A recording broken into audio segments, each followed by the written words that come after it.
I can't hear you at all. 4.4 millimeters.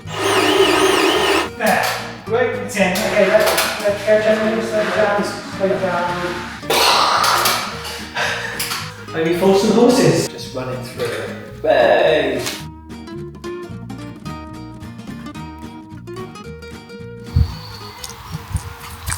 Hi everyone.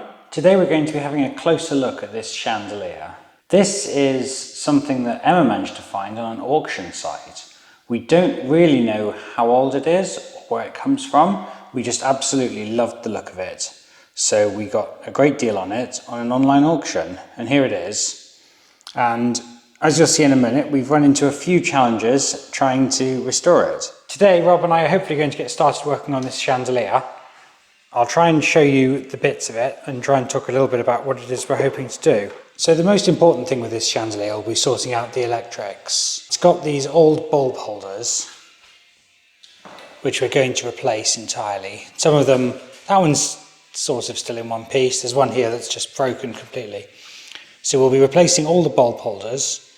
And then the other important thing will be to look at the wiring. It currently uses these fabric braided wires with these just two skinny cores inside. So we're going to test all that and see if we can work out how it was designed to work, whether this is mains voltage wiring or whether it's low voltage wiring, and possibly replace the cables if we have to. And if we're going to run it on mains, then we probably need to add an earth connection somewhere as well. So now coming up through the top, we've got the original mains conductors. We've also now got this extra yellow-green wire, which is going to be our earth. It comes down the chain along with the other wires, and we're going to then clamp it on to the chandelier. So what I'm going to be doing today in particular is looking at the bulb holders and how to get new bulb holders on. So first of all, on the outside, there's this sort of dribbly candle-looking I can't remember what they call it. I think it's a candle tube on the outside. And if we take that off, we see underneath there's a fairly simple electrical bulb holder with a screw thread, and the wires then screwed into the side of that. Now, if we go over to the other side, here's one that I've already disassembled.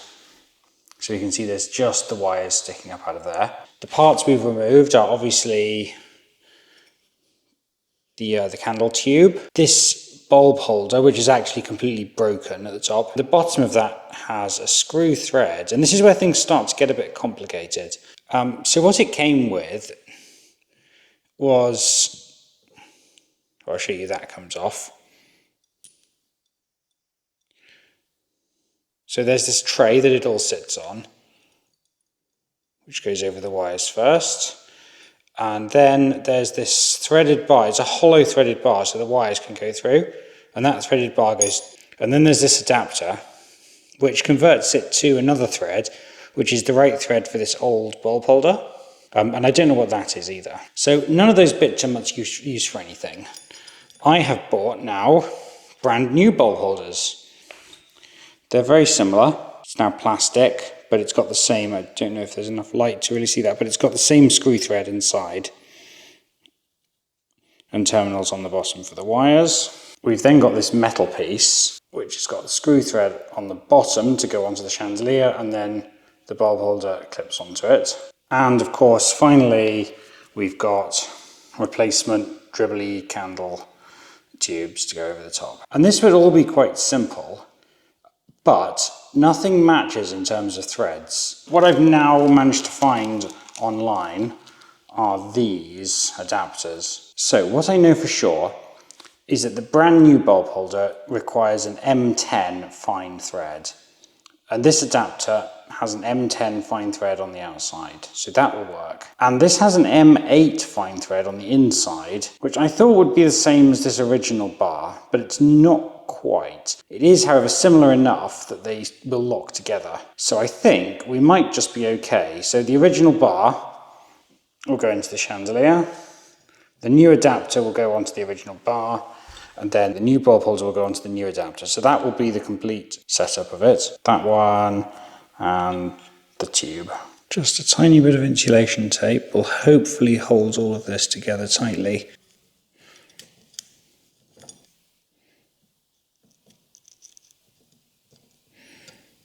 There we go, so that will screw into the base. And then my new thread adapter should go into the top.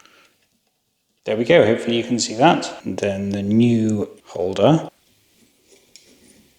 that will go on top. And then to finish it all off, we'll have a candle over the top like that. We could do with just another M10 fine threaded nut to go underneath the bulb holder, just to stop this edge scraping against the paint. Doesn't even need to be threaded, just anything to pad out that gap a little bit. A couple of correctly sized washers would do the job. Thinking about it a bit more, I'm still not really happy with the bodge of just stacking washers. It does work, but I realise I have a 3D printer. I could make a spacer that fits perfectly inside this little nook here and fits perfectly around the thread that I'm using. So I'm just going to measure both as precisely as I can, and I'm going to go away and try and make some spacers that actually really fit.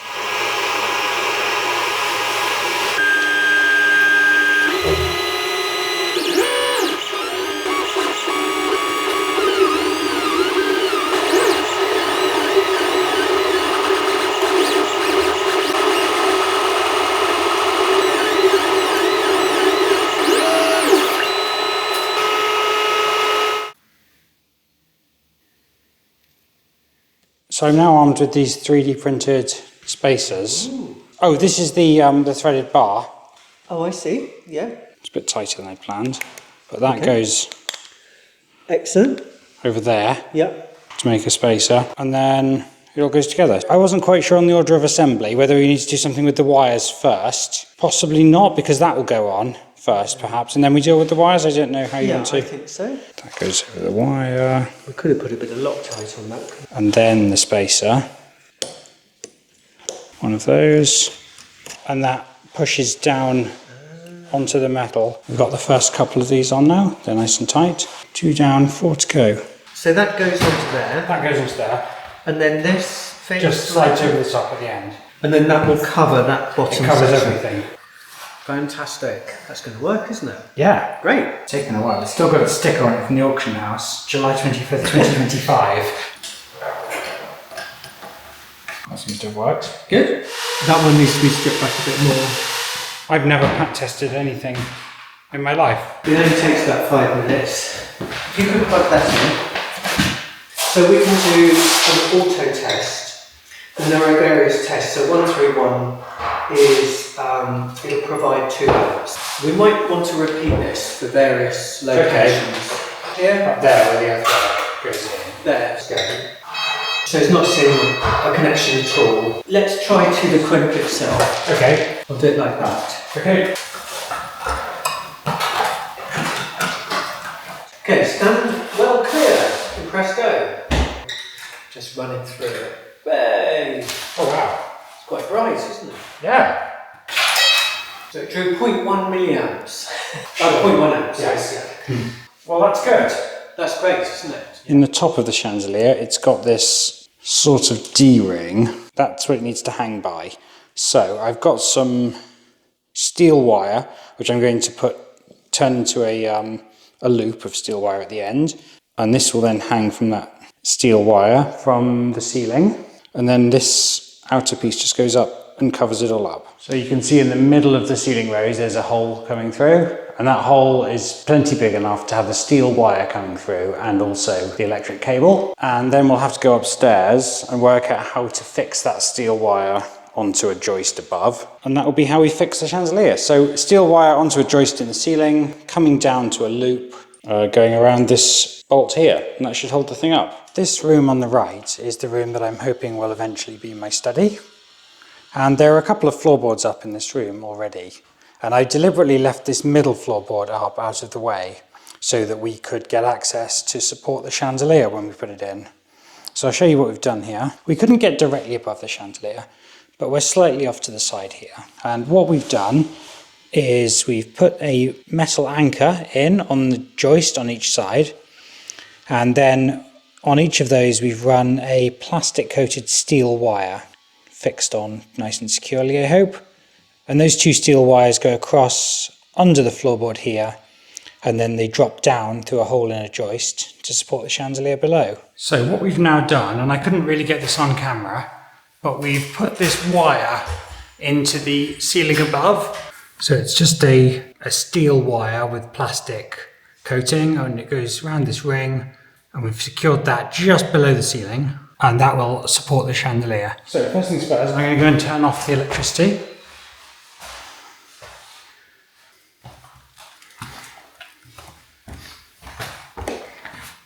Actually, to get to the fuse board, I'm going to have to go outside and go all the way around, because this newly tiled floor is still wet on that part.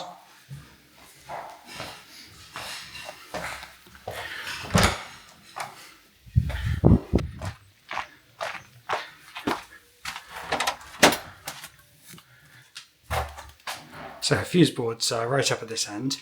And one job that I haven't got around to yet is labelling everything in here. But if we open up the fuse board, here we go. So, according to this bit of cardboard, ground floor lights is 1, 2, 3, 4, 5 from the bottom. 1, 2, 3, 4, and 5. There we go, so it's ground floor lights off. Anyway, I'll go and pull the wire out. Okay. And I just hope I've left the right amount. The bigger question is whether we can both get up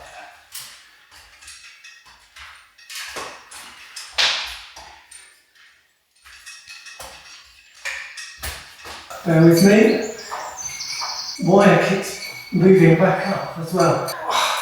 I think we need somebody up top, or some way of holding this wire down. Do the first hole. There. Great, it's in. Okay, let's go gently, slow down. Okay. It's all hand tight. It's not Okay. going anywhere. Well done, brothers. Well, that works. It's going to be really nice, isn't it? So now we've got to try and do the wiring, which, oh, we can do that on the outside. We can tuck it in, can't we?